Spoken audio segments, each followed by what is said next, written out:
Welcome to Embrace the Journey. My name is Dan Terrence, and I am the host of this journey. Video update number 11 is October 22nd, and let's get to it. Last weekend, I attended the gallery night here in Milwaukee at Lily Pad Gallery. They had one of the featured artists there to talk to people looking at the art. His name is Jeff Faust. And this was a picture that I was really drawn to. It looked like a rescue mission.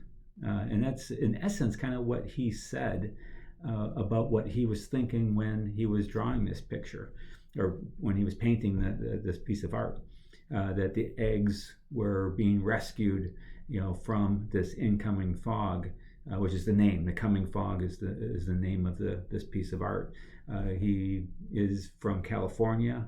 Has a wife who's a biologist, and they are very kind of environmentally,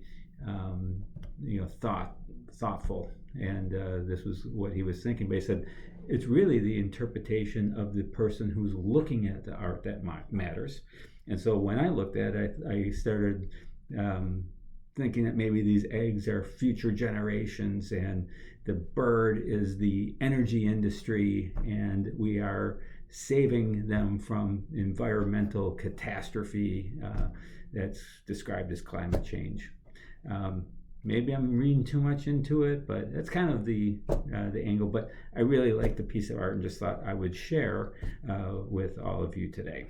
And I'll put a link to the gallery so you can research more if you'd like. Number 2, energy industry update. This is the 13th annual State Energy Efficiency Scorecard that is issued by ACEEE, the Association or the American Council for an Energy Efficient Economy. The coasts have always been strong, really populate most of the top 10. They've been running programs for energy efficiency, since the 1980s. Midwest is fairly strong. One of the things that they mentioned here is that there are 26 states that have established targets called energy efficiency standards.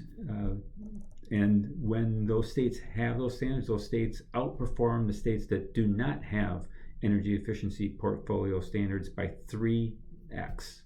So that's one of the first recommendations that they make to states who are looking into increasing or establishing standards for energy efficiency. In the Midwest, you can see Illinois and Michigan have really stepped up their game on energy efficiency dollars, spending towards savings for their customers. They have both jumped up probably 10 or more points in the last 5 years. Minnesota has very strong codes and standards and long history of programs. They've been been in the top 10. Wisconsin was top 10 about 10, 12 years ago when these ratings were first started. When we first established our funding at 1.2% of all energy spent, we were number 11 that year, I think, or the year after in 2008, and that level of funding remains consistent today. So we haven't necessarily gone backward, but by not going forward, many other states have caught up and passed Wisconsin. So we've gone from 11th to 25th. Actually, I think we were 27th last year, so up a couple points this year. Maryland was number 1 mover, up to number 7. Strong energy efficiency funding again in their Empower program. Energy efficiency programs by utilities aren't the only point scoring in the scorecard. It's about 65% or so.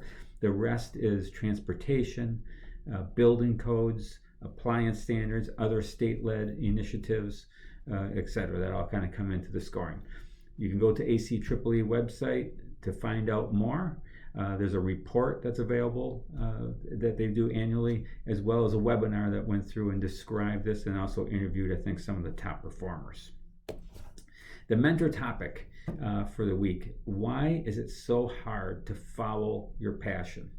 Deloitte did a survey of, I think it was 3,000 or 5,000 workers, and found that really only 20% are truly passionate about their work. So why is it so hard to find work that you are passionate about? 3 things in this article. There's a Harvard Business Review article. Again, I'll put a link to the article in the description. Number 1, don't wait to find your passion. Passion is not a fixed thing.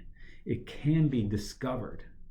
And if your mindset is that it is fixed, then it becomes limiting, right? Because you don't go and explore other topics where you might have an interest, but it's not your passion. What I was passionate about 5 years ago or 10 years ago or 20 years ago, those can be very different things than what I'm passionate about today. So it can be discovered and it can be developed. And don't let what you think you're passionate about today be limiting to other opportunities that could be out in front of you. Number 2, focus on what you care about, not what is fun. In their research, when people got into a job because it was more fun, and maybe they mistaken that for passion, it wasn't long lasting. But doing what you care about can really drive you, make your work meaningful, and is something you want to wake up to every day, right? But it's not always fun. I wanted to create a company and policies and ways that we work with employees to make it a place that people really wanted to work in. But it isn't an easy job and hasn't been for the last 25 years. But I care about it deeply and I get a lot from that. So resilience is really the key, and the pursuit of your passion is ongoing and hopefully challenging. It should be.